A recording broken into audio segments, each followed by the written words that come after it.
n'y a pas de doute. La réalité n'est jamais univoque. Telle chose noire un jour peut être blanche le lendemain. Bah voyez-vous, pour moi, le monde, c'est beaucoup plus simple que ça. D'un côté, il y a des types sympas. Et puis de l'autre côté, il y a des types franchement antipathiques. Peut-être vous préférez l'accordéon.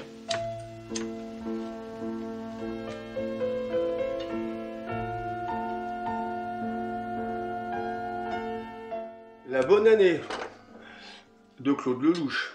Et la bonne année pour Claude Lelouch, c'est 1973. Ce film sort en 1973, mais ce n'est pas un hasard, parce que c'est 1973. 13, c'est le numéro fétiche de Claude Lelouch, qui est extrêmement superstitieux. Je ne lui jetterai pas la pierre, je suis un peu comme lui, sans le talent. Pour Claude Lelouch, le 13, c'est le nom de sa maison de production, les films 13. C'est le nom aussi du Club 13, ce club de cinéma où il projette ses films et qui est souvent loué pour des manifestations cinématographiques, le Club 13, près de l'Étoile. Et le 13, c'est le numéro de la Ford Mustang, piloté par Jean-Louis Trintignant dans Un homme et une femme. À la fin de la bonne année, d'ailleurs, on voit Lino Ventura et Françoise Fabian. L'image devient un plan fixe et s'écrit la date 1973. Ce film, c'est la deuxième collaboration entre Claude Lelouch et Lino Ventura. L'année précédente, Claude Lelouch a réalisé L'aventure, c'est l'aventure avec Lino Ventura, Aldo Macchione, Charles Gérard, Charles Denner et Jacques Brel. Un carton au box-office, un des plus grands succès de Claude Lelouch. Et Lino Ventura a demandé à Lelouch, à la suite de ce tournage, bon, maintenant, est-ce que tu pourrais me faire quelque chose de plus sérieux? Et Claude Lelouch a eu l'idée de faire ce film, La Bonne Année, qui est l'histoire d'un cambriolage. Je ne vous en dis pas plus si vous n'avez pas vu le film. Et c'est intéressant parce que dans ce film, on retrouve le tandem entre Lino Ventura et Charles Gérard.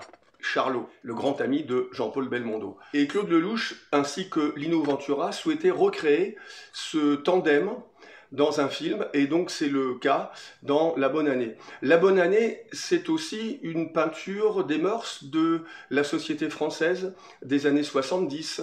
Lino Ventura y incarne un taulard qui a eu une remise de peine, qui sort de prison, et l'irrésistible envie de monter un casse le taraude, et donc il remonte sur scène et il organise le casse d'une bijouterie sur la Côte d'Azur. Il rencontre, tout à fait inopportunément, une antiquaire, une belle antiquaire, qui est jouée par Françoise Fabian, une bourgeoise, quelqu'un qui n'est pas de son milieu, et qui va lui faire rencontrer des gens qu'il n'est pas habitué à côtoyer, qui ont plus d'éducation, et qui vont lui faire sentir. Il y a d'ailleurs une scène tout à fait intéressante où Lino Ventura est invité par Françoise Fabian à un dîner, elle lui fait rencontrer la bourgeoisie cannoise, et ces gens ne sont guère amènes avec lui, et lui font sentir qu'il n'est pas de la même classe, qu'il n'a pas la même culture, bref, qu'il n'est pas des leurs. L'un des personnages, à un moment donné de cette scène, demande à Lino Ventura comment il choisit ses films, puisqu'il parle de cinéma. Bien évidemment, le personnage qu'incarne Lino Ventura ne lit pas les critiques, va peu au cinéma, et il répond simplement en se tournant vers Françoise Fabian, comme je choisis les femmes. Très belle réplique, et il n'y avait que Lino Ventura pour dire aussi bien ce genre de réplique très simple avec toute sa profondeur. La Bonne Année, c'est un superbe film. Personnellement, je trouve que c'est le plus beau film de Claude Lelouch. Et bien sûr, on n'oublie pas la musique de Francis Lay, qui accompagne tous les films de Lelouch.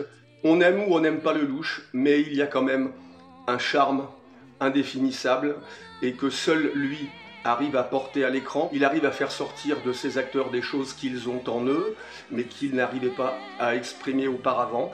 C'est un cinéaste, un fou de cinéma, qui a beaucoup de charme, beaucoup d'inventivité. C'est un grand cinéaste.